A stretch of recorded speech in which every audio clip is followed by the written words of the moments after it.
O Itaú divulgou o resultado do terceiro trimestre de 2022 e vale como uma bela de uma prévia para o resultado da Itaúsa, tá? Bem-vindo ao canal Top Ações, já deixa o like nesse vídeo, tá? E vamos conferir o resultado, começando com a linha do lucro, que teve um aumento de 19,2% em relação ao ano passado, chegando a 1,079, aumentando 5,2% em relação ao trimestre passado. Veio muito próximo aqui do que o mercado havia precificado, tá? Então, sem grandes surpresas, vamos ver como o mercado reage amanhã, né? O mercado tá meio insano aí. Então, a gente vê o produto bancário aumentando 3,7% em relação ao trimestre passado e 16,1% em relação ao ano passado. Eu já vou comentar sobre as margens, tá? Como é que foi isso aqui. E a gente vê, então, a receita de prestação de serviços reduzindo praticamente em linha, né? Menos 0,8 em relação ao trimestre passado, mas aumentando 3,4 em relação ao ano passado. É uma linha difícil realmente para os bancos e ele não conseguiu brilhar, vamos assim dizer, né? Foi ok aqui. A receita de operações de seguros aumentou 6,8 em relação ao trimestre passado e em relação ao ano passado 17,3 foi bastante forte aqui. O custo de crédito, como a gente pode ver, aumentou 6,1, 52,7% em relação ao ano passado, porque as provisões realmente viraram altas, né? Mesmo assim, todas essas provisões foram compensadas também pela boa margem aqui, bom produto bancário que ele conseguiu, né? E também com...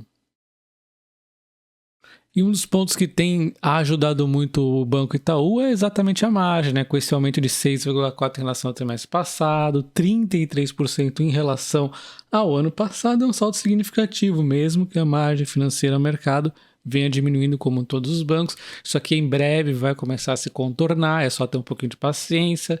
Então, isso aqui vai melhorar. E enquanto a gente vê em relação ao segundo trimestre, aumentando 5,6%, então a margem total, e em relação ao ano passado, aí 22,5%. Dando uma olhada na qualidade da carteira de crédito, que é o item mais importante para observarmos nos bancos nesse momento, a gente vê aqui as provisões aumentando trimestre após trimestre, que seria aqui natural, já que ele também está crescendo na sua carteira. Nós já vamos dar uma olhada na questão do risco. Antes a gente vê aqui a qualidade da carteira está estável, né? Um mês aumenta, outro mês diminui, está bem estável aqui, entre A a A, o rating que ele dá, né? E a alocação aqui dessas provisões mostra que realmente vem aumentando em todos os setores aqui. A gente vê em atraso vem aumentando, as provisões já aumentaram bastante aqui, mas não tão aceleradas em relação ao trimestre passado. Os rates agravados também vem aumentando, deu um salto mais significativo em relação ao trimestre passado. Vale lembrar que o banco está se esforçando bastante aqui na questão da renegociação para não acontecer a inadimplência, realmente conseguir recuperar, na verdade, essa inadimplência, né? Então, ele consegue aqui fazer renegociações e perdas potenciais aqui, ele até que deu uma diminuidinha em relação ao trimestre passado, mas a gente vê que tá pegando um pouco aqui na inadimplência, né? Como a gente pode ver, ó, a carteira em atraso aqui vem aumentando bastante também, mas não acelerou tanto em relação ao trimestre anterior, né? Embora sim, de 23,6 para 24,9 na carteira total, realmente acelerou um pouco. O índice de inadimplência de 15 a 90 dias vem também aumentando, aumentou aqui na América Latina. Vamos ver o 90 dias que é o mais adequado, a gente vê também essa aceleração, ó. No Brasil aumentou de 3 para 3,29, de 2,7 para 2,85. Então, assim, nenhum banco escapou desse aumento aqui, né, na inadimplência. A pessoa física foi o que mais pegou, de 4,4 para 4,79 aqui, tá? Então, assim, todos passaram por isso, mas o Banco Itaú ele está aqui bastante aí, seguro até o momento, que ele tem uma boa provisão, né? Então, ele consegue fazer provisões altas também sem prejudicar tanto seu lucro. Está gerando bastante dinheiro aí. O índice de cobertura mantém-se, então, a 215%, que é um ótimo índice de cobertura total, né? A gente vê que realmente o atacado é que deu uma pegada aqui no banco, né? E falando das despesas, o banco fez um bom trabalho, aumentando 8,7% em relação ao ano passado e 5,9% aqui em relação aos 9 meses, né, abaixo da inflação. Mas o que acontece é que houve aqui um aumento um pouco mais pesado na despesa com o pessoal, né? Os bancários costumam ter um aumento aí bom, 9,5% nós vimos esse aumento em relação ao trimestre passado, 9,9% aí num ano, né? Ele não separa corretamente aqui o que é remuneração, o que é desligamento e treinamento, mas enfim, tá tudo aqui no mesmo bolo e a participação aqui nos resultados também aumentou 9,1%, tá? Mas as despesas administrativas ele mandou bem, aumentou apenas 0,7% aqui em relação ao trimestre anterior e 7,9% em relação ao ano passado, abaixo da inflação aí, né? E nós temos então uma redução principalmente aqui, ó, na questão das instalações com os materiais, diminui aí 11,9% em relação ao trimestre anterior e 7% em relação ao ano passado, né? Essa digitalização está colaborando com isso. Então agora a gente vai na plataforma do AGF+, fazer uma simulação comparativa entre Itaúsa e Itaú.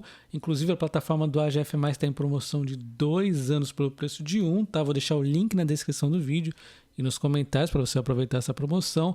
Então, fazendo essa simulação aqui do Itaú, primeiramente, R$1.000 todos os meses desde 2012 aqui até o momento, nós teríamos investido então 132 mil e teríamos hoje um capital de 245 mil, um dividendo aqui de 53 mil e pouco no Itaú, né? Então a gente vê que não foi desprezível o dividendo, foi 53 contra 132 investidos, mas não foi aquele super dividendo. Teve os altos e baixos como normal aí dos bancos, e esse momento aqui de dividendos menores, mesmo sendo um dividendo mais magrinho, olha como a carteira ao longo dos anos foi crescendo tanto que o dividendo não é insignificante, né? Não é tão ruim assim, né? Chega aqui a ser proventos anuais de 7 mil, né? Para quem investiu aqui R$1.000 por mês, não é tão pouco, né? Quando a gente vê aqui a Itaúsa, quem investiu aqui R$1.000 nesse mesmo período, tudo igual, né? R$1.000 aqui por mês, 10 anos aí. Nós temos então os 132 mil investidos e 264 mil. Você vê que é um patrimônio muito parecido, 245 mil, né? Itaú, mas mais dividendos, ó, 71.900. Então realmente se provou a Itaúsa ser um bom investimento em dividendos, olha só. Seja qual for o período, ela sempre vai ganhar de dividendos. Aí sobe, aí desce aqui no momento bem difícil, né?